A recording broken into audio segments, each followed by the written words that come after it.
A nossa saudação franciscana de paz e bem a você que nos acompanha na série Místicos Medievais. Sejam bem-vindos. Dando continuidade à nossa série de vídeo sobre os escritores místicos, nós vamos conversar um pouco sobre o livro A Igreja e o Mundo Sem Deus, de Thomas Merton. O que trata esse livro? Thomas Merton ele vai comentar um pouco sobre a Gaudium et Spes, um documento conciliar que na tradução portuguesa diz assim o título: Alegria e Esperança. A alegria e a esperança que a Igreja vai trabalhar e apresentar ao mundo, os seus desafios, as suas respostas que ela precisa dar ao mundo no seu tempo e na modernidade e pós-modernidade. Vamos acrescentar assim também. Thomas Merton, então, ele vai comentar este documento conciliar. O que este documento apresenta para a Igreja do tempo em que o concílio foi realizado e para nosso tempo nos dias de hoje. A Igreja, como qualquer outra instituição, ela precisou repensar o seu modo de agir no mundo. A Igreja da Idade Média tinha uma forma de pensar. E o Vaticano II, então, ele precisa e precisou repensar a sua forma de enxergar o mundo. E como perceber a ação de Deus neste mundo em que a Igreja estava inserida na década de 60 e hoje para nós. Como a Igreja percebe a presença de Deus no mundo e que resposta ela tem para oferecer aos grandes desafios que ela precisou enfrentar nessa época e que ainda hoje precisa enfrentar. E o capítulo 2 deste livro tem um título um tanto quanto polêmico. E o título escolhido foi este: Cristianismo sem Deus? É uma pergunta que o autor nos propõe. Existe cristianismo sem Deus? Isso é possível? Podemos existir e viver sem a presença de Deus na nossa vida, na nossa história, no nosso mundo? Diante de tantos desafios, diante de tantas perguntas que nós temos e fazemos, frente a tantas atrocidades, frente a tantos acontecimentos. E nada melhor do que deixar o próprio autor nos falar e colocar o seu pensamento. Eu não vou ler todo este capítulo porque ele é um pouco extenso, mas eu pensei um pedaço que talvez nos ajude a pensar e a conversar um pouquinho sobre esta obra. A Igreja e o Mundo Sem Deus. É uma obra fantástica, como todas as outras que nós já vimos, e que também vai nos questionar qual a nossa posição como igreja. Aqui nós vamos falar da igreja enquanto instituição, mas nós também fazemos parte desta instituição. E muito mais do que falar de uma igreja pedra, de uma igreja templo, nós precisamos conhecer esta igreja humana que nós fazemos parte e que nós somos membros. E ele diz assim: o direito de a igreja continuar a existir no mundo moderno é contestado por cristãos. E aí ele cita o escritor Bonhoeffer, precisamente na medida em que aparentemente atribui a si mesma uma solução exclusiva e isolada do problema do mal. Aqui então nós voltamos à existência do mal no mundo. O homem moderno, continua ele, desconfia do otimismo católico, o otimismo do Novo Testamento e da fé tradicional, porque considera que tudo isso é uma hipótese ou um mito. O ateísmo, todavia, alega que a Igreja tem maliciosamente explorado o sofrimento e a infelicidade do homem para impor-lhe um Deus místico que fará com que tudo dê certo e resulte feliz no céu. Este é de fato o desafio que a Igreja deverá enfrentar no mundo moderno. A acusação de que ela secretamente precisa da infelicidade do homem e a fomenta, mantendo-o sob a sua tutela e sob a dependência dos mitos religiosos, e que por isso ela se opõe secretamente ao progresso.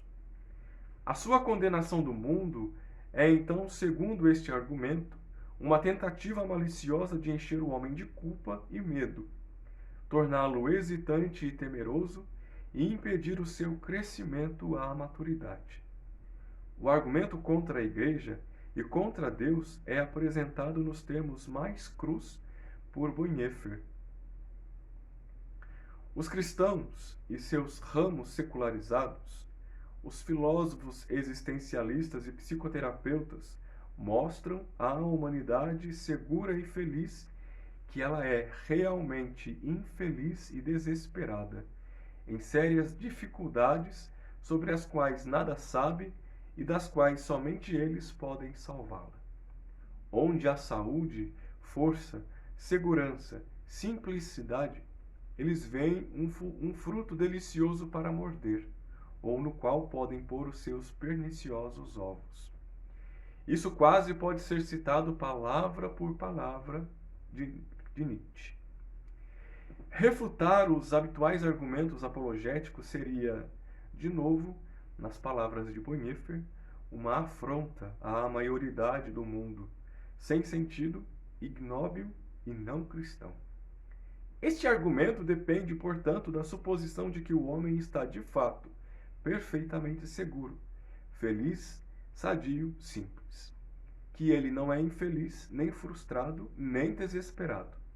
Que onde de fato está ajustado, não só não sente culpa, mas se comporta amável, simples, honesta e humanamente para com o seu irmão. E, sobretudo, porque o faz fácil e habitualmente sem qualquer exigência de Deus, da fé, da graça, dos sacramentos, da revelação. Em outras palavras, o homem atingiu a capacidade de eliminar o mal, o sofrimento e a infelicidade do mundo sem recorrer a Deus pelo poder de sua ciência e técnicas. A sua única insegurança é então a ressaca dos seus excessos religiosos do passado. Tudo o que se pode responder a isso é perguntar: será esta realmente a questão? Isso se estabelece empiricamente?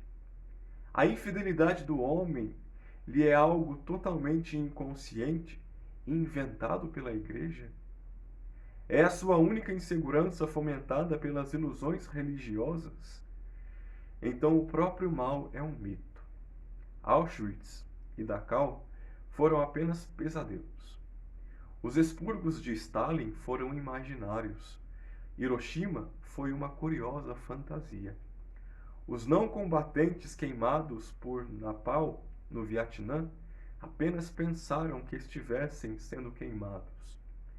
Um argumento como este implica, obviamente, a capacidade de fabricar os mitos, até não igualada por qualquer superstição antiga. O ateu não pode ir tão longe, mas ele faz, pelo menos, se é um marxista, alguns ajustes. Sim, certamente há mal no mundo, mas todo mal é culpa de um certo tipo de sistema econômico e das mistificações da religião. Quando ambos forem abolidos, tudo estará bem. O próprio Bonhoeffer, especulando sobre o desafio ao cristianismo, bem sabia que havia um mal no mundo e que devia ser enfrentado. As frases citadas acima foram escritas numa prisão alemã, onde esteve preso devido à participação na resistência contra Hitler, e poucos meses depois pagaria por sua resistência com a própria vida. Enquanto ele se sentava e escrevia na sua cela, fechando inexoravelmente, uma após outra, todas as saídas de emergência da apologética, clericalismo, ritualismo, interioridade e o salto mortal até a Idade Média, ainda achou um caminho aberto. Esse caminho pode ser resumido no quenotismo absoluto religioso, um cristianismo esvaziado de tudo, mesmo do próprio Deus.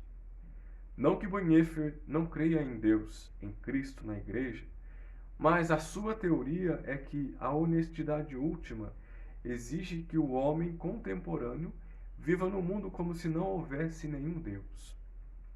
Há, contudo, que se qualificar esta teoria, não uma vida sem Deus, no sentido de egoísmo e imoralidade, mas uma vida sem Deus como uma fonte de conforto, de socorro, de apoio, sem um Deus para justificar o nosso sofrimento.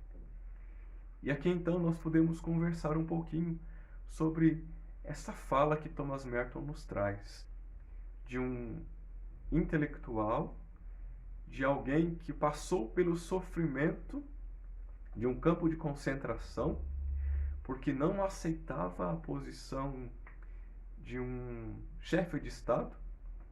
Hitler era um chefe de Estado, e ele usou de todo o seu poder, e nós sabemos, não é nem necessário dizer aqui o que aconteceu. Milhões e milhões de pessoas foram mortas, porque ele achava que era necessário purificar a raça. E Bonhoeffer passou por todos esses sofrimentos.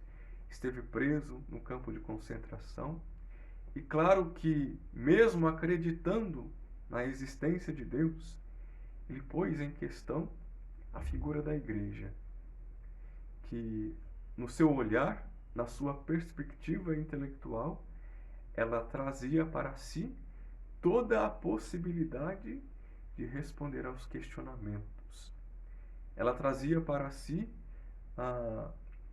todas as respostas. E somente ela poderia conceder a salvação. Não que a Igreja perdeu isso. Mas esse agora é o desafio da Igreja. Mostrar que Deus não está ausente do mundo, como tantas pessoas que passaram pelo campo de concentração, ao saírem dessa situação tão desumana que muitos de nós já lemos e tivemos a oportunidade de talvez ouvir alguma entrevista, ver alguma entrevista, o sofrimento psíquico que ficou gravado no seu interior. E o questionamento: onde estava Deus quando eu sofri? Este é o desafio que Thomas Merton diz. Esta é a resposta que a Igreja, a partir deste documento, Gaudium et Spes, Alegria e Esperança, a Igreja vai precisar recuperar a alegria e a esperança diante de tantos questionamentos, desse desafio grande que é responder ao problema do mal. O homem moderno, ele quer abolir a figura de Deus. Para ele, Deus é desnecessário. Ele próprio pode responder ao problema do mal. Não é necessário um ser divino que o oriente, que o assista e que dê a ele a resposta. O homem moderno é capaz, a partir da sua visão, de dar a resposta que ele necessita. Não precisa mais da Igreja. E a Igreja, ela tem que responder, e não há possibilidade da Igreja responder a este problema do mal dentro do mundo, estando fora do mundo. Ela precisa estar inserida dentro do mundo, conhecer o contexto ao qual os seus fiéis, isto é, nós, membros ativos, ou às vezes podemos dizer apenas espectadores desta Igreja, que ao questionar por que o mal existe, qual o sentido do mal no mundo, a Igreja precisa dar uma resposta. A Igreja precisa iluminar esses questionamentos, mostrando que a resposta não é que Deus quer o sofrimento, não é que Deus tenha criado o sofrimento. Deus nos criou para a felicidade, para a realização plena, para uma vida feliz. que não acontecerá somente depois da morte, mas essa felicidade, esta realização plena, ela acontece já neste mundo. A teologia tem uma fala muito interessante: o já e o ainda não. A realização plena começa já neste mundo, mas ainda não. Ela vai se concretizar na eternidade. Mas isso não quer dizer que o mal exista para isso. Deus não é o criador do mal. Quem criou o mal foi o egoísmo, foi a intolerância para com as outras raças, foi a avareza, foi o pecado do acúmulo. Isso tudo criou o mal. Isso tudo criou a morte, trouxe a morte para o mundo. E Deus, ele não compactua com isso. Mas Deus, ele não pode também tirar o mal do mundo, porque ele nos deu o livre-arbítrio. Se Deus interferir na nossa vida tirando o mal, ele vai ferir algo que ele nos concedeu, o poder da escolha. Por isso que o mal ainda existe. Porque está em nossas mãos, está sob a nossa decisão aderir ao mal ou não. Mas Deus não pode interferir. Deus quer, mas não pode. Podemos dizer que Deus está com as mãos atadas. Ele nos deu a opção de escolha. E Ele não pode nos tirar esta opção. E isto, então, é o desafio da igreja. Fazer com que nós percebamos a nossa responsabilidade também nos nossos atos. E não passar somente para Deus. E é isso, então, que Bonhoeffer começa a questionar quando ele diz: é possível um cristianismo sem Deus? Nós não podemos ter em Deus o nosso conforto. Nós não podemos jogar para Deus a responsabilidade pelas nossas más escolhas. Nós somos responsáveis. E nós devemos assumir a nossa responsabilidade enquanto humanos. E pedir a Deus, então, a sua graça para que Ele nos conceda a graça de saber escolher, de saber fazer bem do uso do livre-arbítrio que Ele nos deu. E não somente fazer o mal e dizer: eu não tive escolha. Eu não pude escolher não fazer o mal, quando na realidade nós temos a possibilidade. Foi nos concedido e nós, por vezes, não o fazemos. Nós não racionalizamos os nossos atos, mas apenas agimos por impulso, agimos pela raiva e, ao cometer o erro, nós jogamos a culpa para outro, dando continuidade à síndrome de Adão e Eva. A mulher que tu me destes, o homem que tu me destes, foi por causa dela ou por causa dele que eu fiz isso. E nunca foi por minha própria escolha. Foi eu que escolhi agir assim. E Thomas Merton, então, ele começa também a questionar: será que tudo aquilo que aconteceu nos campos de concentração foi apenas um pesadelo? Que ao acordar nós perceberíamos: não, isso não aconteceu. Hiroshima e Nagasaki, Stalin, com tudo aquilo que ele realizou de mal, o próprio Hitler, toda a maldade, toda a perseguição aos judeus, aos ciganos, enfim, todas aquelas pessoas com as quais ele não se compactuava, todas aquelas pessoas que ele permitiu o assassinato. Será que tudo isso foi uma ilusão? Isso não existiu? Claro que existiu e nós sabemos que existiu. Mas não podemos jogar a culpa para Deus. Deus não tem culpa de tudo isso. Uma vez, repetindo, que nós temos o poder de escolha, o poder de decisão. Então, esta obra, a igreja no mundo sem Deus, é o que nós vivemos também nos dias de hoje. O mundo já está expurgando a figura de Deus. a pessoa de Deus. Porque nós vivemos num período onde o ateísmo, onde o racionalismo fala mais alto do que a própria religião, que tem o papel de religar nós a Deus, fazendo com que nós percebamos que a nossa vida não é somente neste mundo, mas que a nossa passagem por este mundo tem um porquê, tem um sentido. E se nós não usarmos bem deste tempo em que nós estamos aqui, nós sairemos e deixaremos marcas muito destrutivas para os próximos que nos seguirão, para os próximos que nos sucederão neste mundo. O nosso papel é muito importante. E esta obra vem mostrar então o caminho que a igreja vai propondo: ser alegria e esperança num mundo que anseia viver sem Deus, no mundo que quer matar Deus, no mundo que quer tirar a figura daquele que é o dono de tudo isso que nós temos. Esta obra então vai nos alertando e vai nos orientando que caminho nós devemos tomar e qual a resposta da igreja para isso.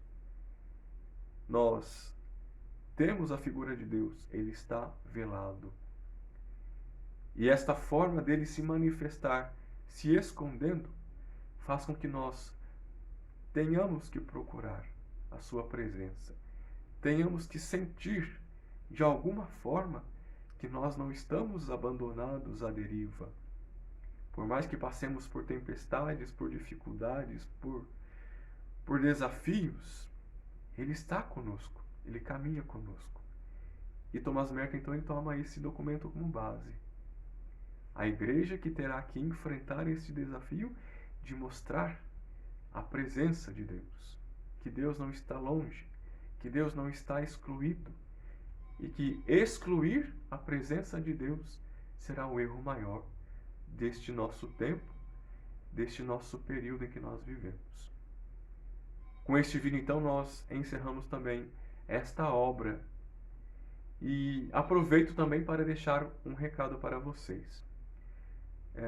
Nós daremos uma pausa, uma pequena pausa na nossa série dos místicos medievais, porque eu vou precisar me ausentar por um período, vou fazer um retiro de um mês e não terei como conversar com vocês sobre as outras obras que ainda faltam a gente conversar. Mas a série não está se encerrando, é apenas uma pausa de um tempo e ao retornar do retiro nós continuaremos então a nossa série, a nossa conversa sobre estas obras místicas. Até o próximo vídeo, se Deus quiser.